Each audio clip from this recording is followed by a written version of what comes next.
하이다이빙을 잘하는 청년이 올림픽에 출전하려고 훌륭한 코치와 좋은 시설을 갖춘 대학교에 입학했습니다. 그런데 그가 대학을 선택할 때 신실한 그리스도인을 룸메이트로 만나는 것은 처음부터 계획에도 없었던 일입니다. 그런데 만나보니까 그 룸메이트가 크리스찬인 거예요. 그 룸메이트는 시간만 되면 죄를 대속하기 위해 십자가에서 죽으신 예수를 믿어야 된다고, 당신에게는 그 예수가 필요하다고 말을 했습니다. 그러나 다이빙 선수는 영적인 일에는 전혀 관심이 없었습니다. 그는 오직 금메달을 향한 열정만 있었습니다. 그런데 이상하게도 그 룸메이트가 들려준 이야기를 갈수록 무시할 수가 없었던 것입니다. 그 말씀들이 자꾸 마음에 떠오르는 거예요. 사실 그는 지금까지 죽음 이후의 삶에 대해서 한 번도 생각해 본 적이 없지만 그 룸메이트의 이야기를 들으면서 점점 그 마음속에 아무한테도 말한 적 없는 자신의 죄와 죄책감들이 자꾸 떠오르면서 어깨를 짓눌렀습니다. 어느 날 하루는 잠이 오지 않아서 훈련 장소인 실내 수영장에 갔습니다. 정신을 가다듬기 위해 이제 다이빙 연습을 할 생각이었습니다. 그 대학교 실내 수영장 지붕은 커다란 판유리로 덮여 있었습니다. 그날 밤 마침 보름달이 휘영청 떠올라 빛을 비춰주는데 그 빛을 따라서 10m 높이가 되는 다이빙대 끝에까지 올라갔습니다. 올라가면서도 그는 자신 안에 있는 그 죄의식으로 인해서 마음의 짐과 싸우면서 올라갔습니다.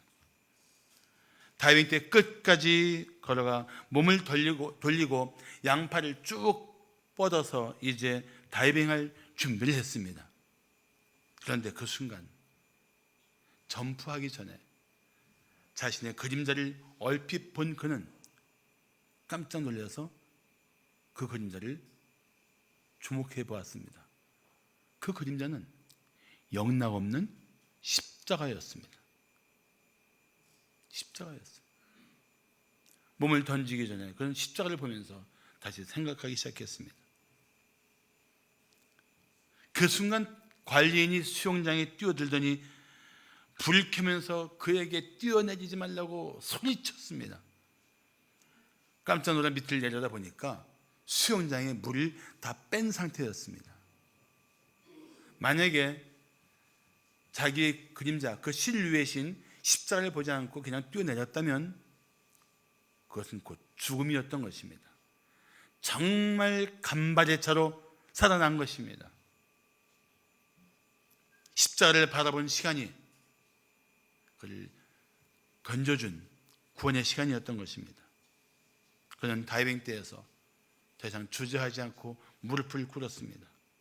자신의 죄를 자백하면서 구원의 이름인 예수를 불렀습니다. 그리고 예수 그리스도를 그 마음의 구주와 주님으로 영접했습니다. 육체의 생명을 구한 그 자리가 영원한 생명을 얻은 구원의 자리가 되었던 것입니다.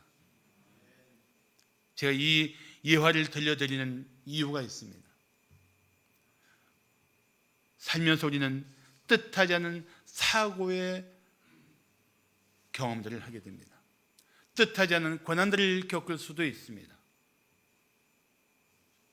정말 살다 보면 뜻하지 않은 문제에 직면하고 예상하지 못했던 고난의 늪에 빠질 때도 있습니다. 그런데 그것이 주는 숨은 은혜가 있더라는 것입니다. 오늘 본문에 보시면 요셉의 형제들이 바로 그런 일을 겪었습니다. 워낙 흉년이 심해서 단지 곡물을 얻기 위해 이 멀고 먼 애굽 땅까지 왔는데 그들이 정탐꾼이라는 의심을 받게 되었습니다. 뜻하지 않은 억울한 일에 휘말린 것입니다. 더구나 그들은 그 일로 말미암아 갇히게 되었습니다. 이것이야말로 뜻하지 않은 고난이 아니고 무엇이겠습니까? 그들이 곡물을 얻으러 왔을 때 이런 일이 있을 것이라고 누가 상상이나 했겠습니까? 그런데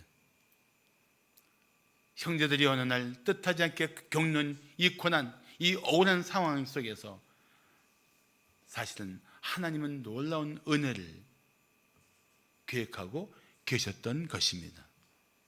사랑하는 성도 여러분, 살면서 뜻하지 않게 부딪히는 고난이 있습니다. 왜 내게 이런 일이 있는가 묻고 싶을 것입니다. 벗어날 수 있게끔 도와달라고 기도하는데 점점 짐이 무거워질 것처럼 느껴질 수도 있습니다. 그러나 잊지 마십시오. 우리는 하나님의 손에 붙들린 사람들입니다. 뜻하지 않은 속에서도, 뜻하지 않은 고난 속에서도 우리를 능히 건지시는 새로운 은혜 가운데 우리를 이끌어 가시는 하나님의 놀라운 계획이 있는 줄 믿습니다. 그래서 우리는 뜻하지 않은 고난 속에도 감춰진 하나님의 은혜가 있음을 믿어야 합니다. 그렇다면 뜻하지 않은 고난 속에 어떤 은혜가 숨어 있을까요? 첫째, 하나님의 뜻을 이루어가는 과정입니다. 오늘 이 말씀들을 여러분 잘 기억하시기 바랍니다. 뜻하지 않은 과정, 이 고난 속에 어떤 은혜가 있단 말인가? 이 뜻하지 않은 고난 자체가 하나님의 뜻을 이루어가는 과정이라는 것입니다. 우리는 우연히 겪는 일 같지만 하나님의 계획 속에서는 필연이라고 말할 일들이 참 많습니다. 그래서 우리는 뜻하지 않은 사건 속에서도 우리를 위해 일하고 계시는 하나님의 손길을 볼 수가 있습니다. 자, 오늘 본문에 없지만 8절을 말씀하기를 요셉은 그의 형들을 알아보았으나 그들은 요셉을 알아보지 못하더라고 말씀하고 있습니다. 곡물을 얻으려고 애굽까지 온 형들을 요셉은 알아보았습니다. 그런데 형들이 애굽의 총리가 요셉이라고 생각이나 했겠습니까? 형들은 요셉을 못 알아봤습니다. 그러나 그 형들을 알아본 순간 요셉이 무슨 생각을 했을까요? 자, 9절을 보시면 요셉이 그들에게 대하여 꾼 꿈을 생각하고, 요셉이 뭘 생각했어요? 형들을 보는 순간, 형들이 자기 앞에 엎드려 곡식을 구하는 이 엎드린 모습을 보는 순간 요셉은 자기가 꾸었던 꿈을 생각합니다. 어떤 꿈이었습니까? 요셉의 볏다리를 향해서 형들이 쌓은 것이 다 절하고 해와 달과 별들이 요셉에게 절하는 그 꿈을 요셉은 하나님이 자신에게 이루실 뜻으로 붙들고 살았던 것입니다. 그 꿈을 생각한 거예요. 그 꿈을. 형들이 보자마자 형들이 자기 앞에 엎드리는 모습을 보면서 그 꿈을 생각했습니다. 그렇다면 지금 이 순간이 과연 그 꿈이 이루어진 순간일까요? 아닙니다. 아직 꿈이 온전히 이루어지지 않았습니다. 형들이 곡물을 구하려고 요셉 앞에 엎드린 것은 마침내 하나님이 하시고자 하는 일의 그 과정일 뿐입니다. 형들은 모르지만 이후에 겪는 일들이 사실은 하나님의 뜻을 이루는 과정 속에 있는 뜻하지 않은 고난이지만 이 고난의 끝자락에는 생각지도 못한 놀라운 은혜가 예비되어 있다는 것입니다. 우리가 오늘을 보면서 오늘 뜻하지 않은 고난 현장에서 우리는 그런 믿음을 가지고 이것이 전부가 아니라 이 속에 감춰진 은혜가 있고 이 은혜가 나타날 때 이 고난과 비교할 수 없는 풍성한 은혜가 있을 것이다, 그거를 믿음으로 볼 수 있어야 하는 것입니다. 그게 필요해요.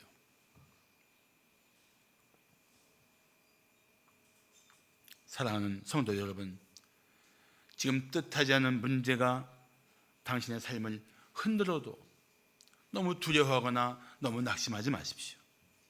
아직 하나님이 계획하신 일이 있습니다.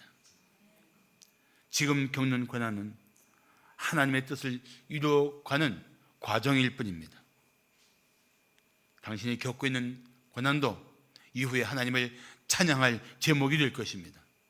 다만 당신은 마음으로 하나님의 선하심과 인자심을 굳게 믿어야 합니다. 한번 생각해 보십시오. 형들이 곡물을 구하려고 온 것은 살기 위한 몸부림입니다. 그런데 고난을 당하는 것이 얼마나 그들의 마음을 무너뜨렸겠습니까?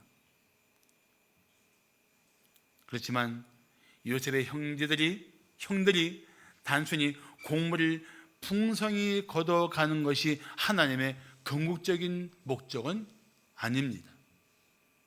하나님은 요셉을 통해서 그들의 형들이 애굽으로 내려와 큰 민족을 이루는 것이 하나님의 궁극적인 뜻입니다.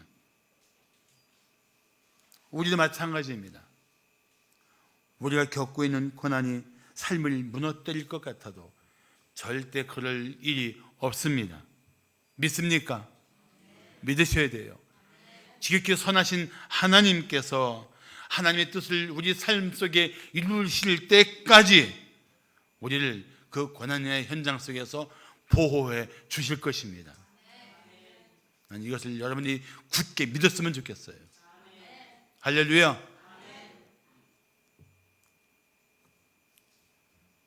고난 때문에 미래가 아무리 불안해 보여도 하나님을 의지하고 이겨내야 합니다.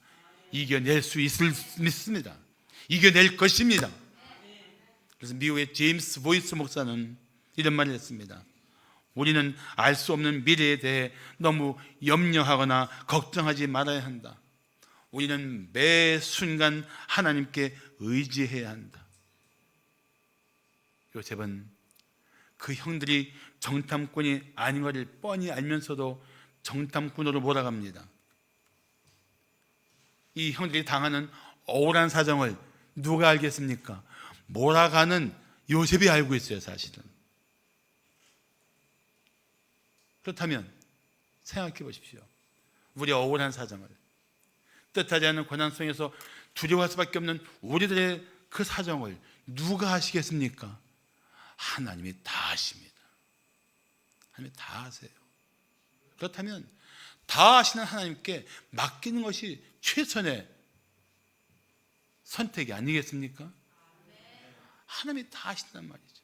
이 억울한 사정을, 이 문제가 주는 이 고통스러움을, 이 고난 때문에 힘겨워하는 나의 마음의 아픔을 주님이 다 아신단 말이죠. 아시는 하나님. 그런데 왜 침묵하실까요? 이 과정은 하나님 마침내 주실 은혜로 가는 여정이기 때문에 그렇습니다. 하나님이 참고 계신 거예요. 아파하시면서 우리의 슬픔에 함께 슬퍼하시면서 기다리고 계신 거예요. 이 과정을 이겨내고 마침내 하나님이 예비하신 그 은혜의 자리에 이를 때까지 하나님은 기다리고 계신 것입니다.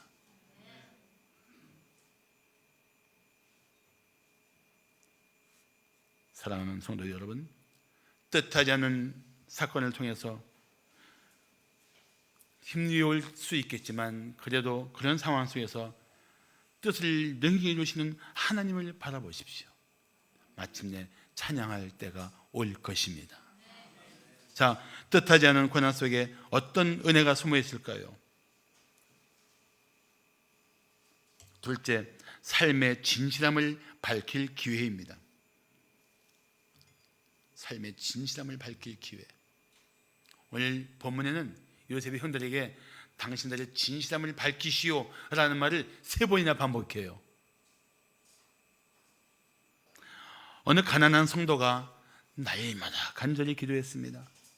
그런데 어느 날 천사가 나타나서 하나님이 소원 하나를 들어주시겠다고 하자 그는 이렇게 말했습니다. 형과 30년 전에 싸워서 헤어졌는데 이제는 화해하고 싶습니다. 천사가 감동을 받았어요. 아니, 그 많은 소원 중에 형과 화해하고 싶다니 당신 정말 형을 사랑하고 있군요. 그랬더니 이 가난한 성도가 이렇게 말하더랍니다. 사실 형이 병들어 죽게 되었는데 가족은 하나도 없고 재산은 무지하게 많습니다. 이제는 형님과 화해할 때가 되었습니다. 진실한 화해가 아니라 목적은 딴 데 있었던 것이죠. 목적은 딴 데 있었던 거예요. 고난 중에 우리가 누릴 수 있는 은혜가 무엇입니까? 우리의 진실함을, 우리의 믿음의 진실함을, 우리의 마음의 진실함을, 우리의 말의 진실함을 드러낼 수 있는 기회가 된다는 것입니다. 고난을 통해서 진실해지는 것이 그게 고난의 유익입니다. 요셉은 형들에게 이런 말을 했습니다. 15절 보시면 너희는 이같이 하여 너희 진실함을 증명할 것이라. 바로의 생명으로 맹세하노니 너희 막내 아우가 여기 오이지 아니하면 너희가 여기서 나가지 못하리라. 요셉이 형들에게 강조한 것이 무엇입니까? 너희 진실함을 증명하라.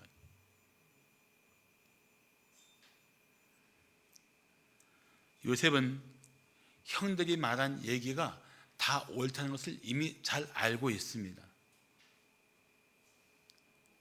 그래도 막내 아우 베냐민을 데리고 와서 정탐꾼이 아니라는 것을 증명하라는 것이 좀 이상하지 않습니까? 정탐꾼이 아닌 것을 증명하는 방법을 요구하는 그 내용이 좀 특별하지 않습니까? 정탐꾼이 아니면 다른 방법으로 접근에 들어가야죠. 근데 막내 아우 데려오는 것 하나만 가지고 정탐꾼인지 아닌지를 분별하겠다니, 사실 이것은 엄밀히 말하면 이상한 요구입니다. 그렇지만 겁에 잔뜩 질린 형들은 이상하게 여길 마음의 여유조차 없었던 것입니다. 물론 요셉은 이렇게 해서 그토록 그리웠던 막내 아우, 자기 친엄마 라헬에게서 낳은 베냐민을 그토록 보고 싶었던 것입니다. 더구나 형들 요셉은 가둬버립니다. 자, 16절 17절 보시면 너희 중 하나를 보내어 너희 아우를 데려오게 하고 너희는 갇혀 있어라. 내가 너희의 말을 시험하여 너희 중에 진실이 있는지 보리라.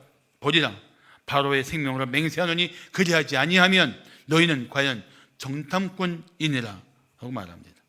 그리고 그들을 다 함께 3일 가두었습니다.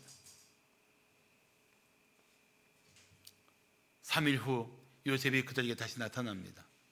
또 말합니다. 요셉이 그들에게 말하되 나는 하나님을 경외하노니 너희는 이같이 하여 생명을 보존하라.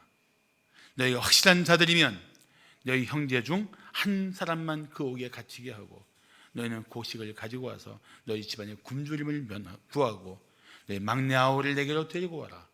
그러면 너희 말이 진실함이 되고 너희가 죽지 아니하리라 하니 그들이 그대로 합니다. 진실함을 요구하는 거예요. 진실함을 요구합니다. 어떤 진실함을 다 알면서도 왜 그럴까요? 사실 요셉은 베냐민도 보고 싶고 변화된 형들의 진심도 보고 싶고 이 뜻하지 않은 억울한 상황에서 정탐꾼으로 몰린 형들의 모습을 보면서 그들의 삶을 보고 싶었던 것입니다. 사랑하는 성도 여러분, 고난은 분명히 우리의 마음과 삶을 고통스럽게 하는 사건이지만 그 속에서 우리가 진실함을 드러낸다면, 믿음의 진실함을 드러내고 우리 마음의 진실함을 드러낸다면 오히려 그 고난을 통해 우리는 더 아름다운 삶으로 회복될 것입니다. 저는 그걸 믿어요. 그래서 고난은 우리를 더 성숙하게 하고 진실하게 함으로 인간관계도 새롭게 하는 힘이 있을 것입니다. 마지막으로 뜻하지 않은 고난 속에 어떤 은혜가 숨어 있을까요? 셋째, 과거의 죄를 해결할 기회입니다. 과거의 죄를 해결할 기회예요. 오늘 본문 중에 다시 주목할 부분이 있습니다. 자, 21절입니다. 21절 보시면 형들이 서로 말하되 우리가 아우의 일로 말미암아 범죄하였도다. 그가 우리에게 애걸할 때에 그 마음의 그럼을 보고도 듣지 아니하였으므로 이 그럼이 우리에게 임하도다. 자, 이때 아우는 누구를 말할까요? 1. 요셉, 2. 애굽의 총리, 3. 11번째 아들. 맞습니다. 요셉이에요. 요셉입니다. 아니, 세월이 얼마나 흘렀는데 이 순간 형제들이 요셉을 생각합니까? 이들은 지금 무슨 말 하고 있는지 아십니까? 우리가 요셉한테 못되게 해서 그 죄값을 받는 거야. 그 얘기하고 있는 거예요. 대략 요셉이 17살 때 애굽에 팔려갑니다. 그리고 13년 후인 30살에 총리가 됩니다. 그리고 7년의 풍년, 어마어마한 풍년을 지냅니다. 그러니까 14년 만에 총리가 되고 7년이 지났습니다. 그리고 흉년이 든 지 이 두 번째 해에 형들이 내려온 거예요. 그러니까 13 더하기 7 더하기 2는 얼마입니까? 뭐 대단한 고급 수학은 아니에요. 셈본입니다. 13 더하기 7 더하기 2. 빨리 맞히는 분에게는 떡을 하나 더 드리겠습니다. 22. 22년. 지금 이들이 갑자기 억울한 일을 당하고 감옥에 갇히고 뜻하지 않은 인생의 회오리에 몰려 있으면서 형들 10명이 동시에 하는 말이 뭡니까? 요셉한테 우리가 못된 짓을 해서 그 죄값을 받는 거야. 그렇다면 22년 전에 했던 그 죄와 그 죄로 인한 죄책감이 지금도 그들을 힘들게 하고 있다면 단지 이번만 그 얘기를 했을까요? 전 아니라고 생각합니다. 그 22년 동안에도 어떤 문제만 생기면, 아픈 사건만 생기면, 뜻하지 않은 고난만 있으면 그들은 모여서 얘기했을 것입니다. 요셉한테 한 죄값을 받는 것이지, 우리가 잘못해서 이 그림을 당하고 있는 것이지, 우리의 죄야, 죄값이야. 그 죄책감을 떨구지 못한 채 그들은 22년 동안 살아왔던 것입니다. 난 그렇게 생각할 수밖에 없어요. 22년 전 사건을 가지고 지금도 죄값을 받는다고 생각하는 형들의 마음에는 그런 뿌리 깊은 죄책감이 숨어 있었던 것입니다. 사랑하는 성도 여러분, 진정한 죄의 해결 없이는 죄책감에서 자유를 얻을 수 없습니다.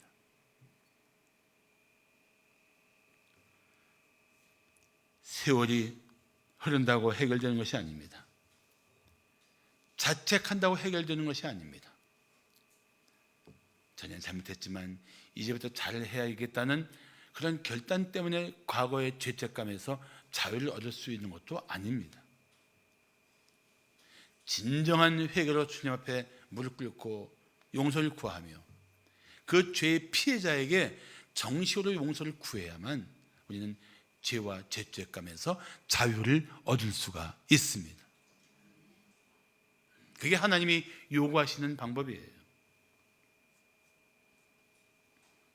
지금 그들은 뜻하지 않게 정탐꾼으로 몰려서 감옥에 갇히게 되었지만 사실 지금 요셉과 그 용서를 받으며 그 죄로부터 자유를 얻을 수 있는 그런 기회를 지금 그들은 만난 것입니다.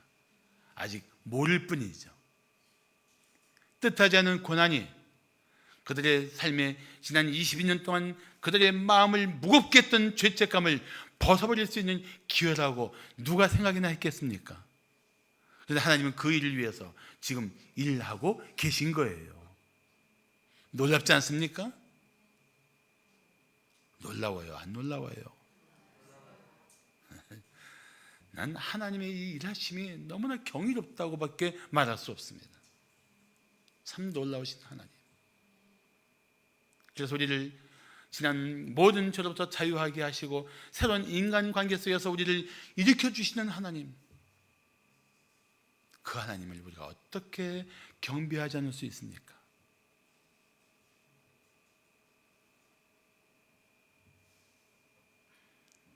(22절) 보십시오. 루벤이 그들에게 대답하여 이르되 내가 너희에게 그 아이에 대하여 요셉에 대하여 죄를 짓지 말라고 하지 아니하였더냐. 그래도 너희가 듣지 아니하였느니라. 그러므로 그의 핏값을 치르게 되었다. 이게 얼마나 가슴 아픈 이야기입니까? 얼마나 형들이 이 문제 앞에 지금 가슴을 치고 있는지를 보여주는 대목입니다. 그래서 요셉이 그 말을 듣고 형들을 떠나서 딴 데 가서 울고 돌아옵니다. 형들이 그 자기에게 행한 죄 때문에 괴로워하는 걸 보고 긍휼히 여기는 마음이 들었을 거라고 저는 생각합니다.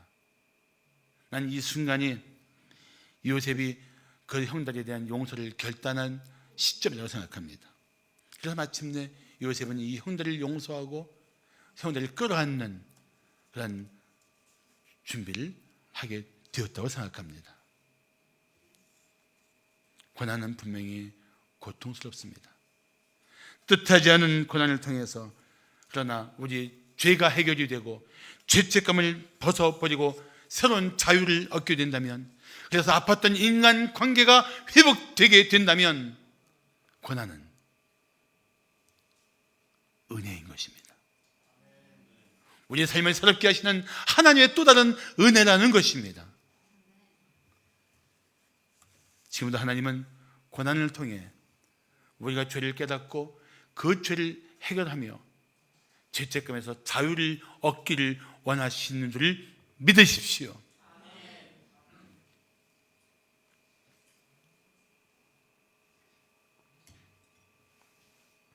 영국의 알프레드 월레스는 세계적인 자연주의 학자입니다. 아마 이 얘기를 들어보신 분들도 있을 겁니다.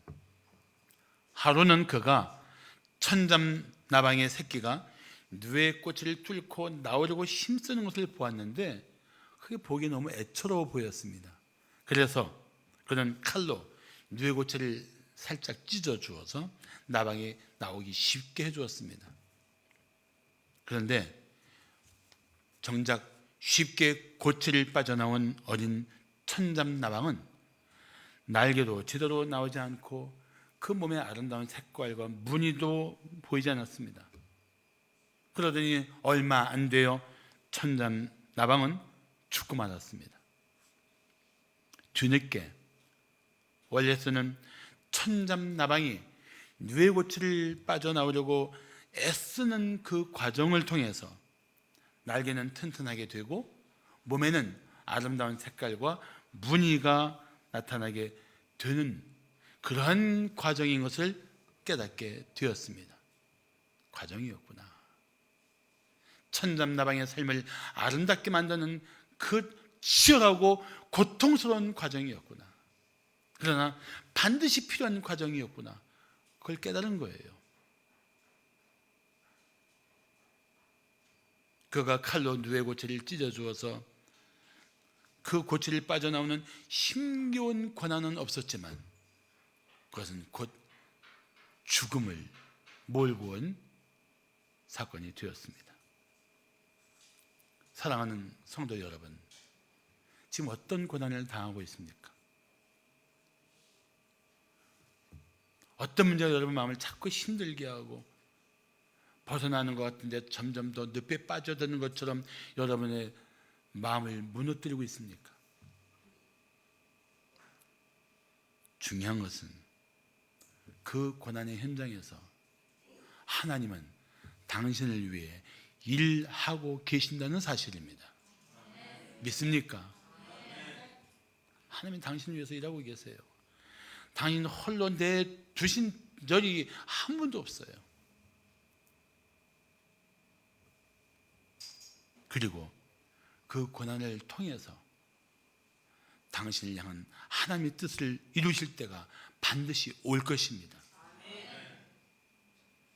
그리고 어떤 문제도 하나님의 능하신 손 아래에서 당신에게 유익이 되도록 역사하실 것입니다. 감당할 수 없는 문제처럼 보여도 하나님이 감당하도록 도와주실 것입니다. 그래서 우리가 마음에 묵상하며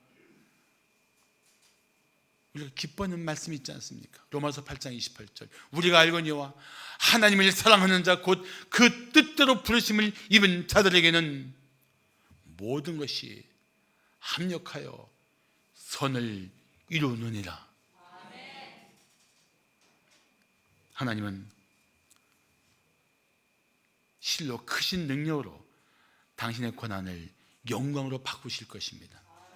당신의 슬픔을 기쁨으로 바꾸실 것입니다. 당신의 절망을 소망으로 바꾸어 주실 것입니다. 할렐루야. 그 하나님을 우리는 바라보아야 합니다. 어떤 상황에서도 놀라운 은혜를 예비하시고 우리를 이끌어 가시는 지극히 신실하신 하나님을 주목해야 합니다. 그러면 우리는 어떤 고난도 넉넉히 이겨낼 것입니다. 그리고 우리는 뜻하지 않은 고난 속에 감춰졌던 그 은혜의 풍성함을 누리게 될 것입니다. 기도하시겠습니다.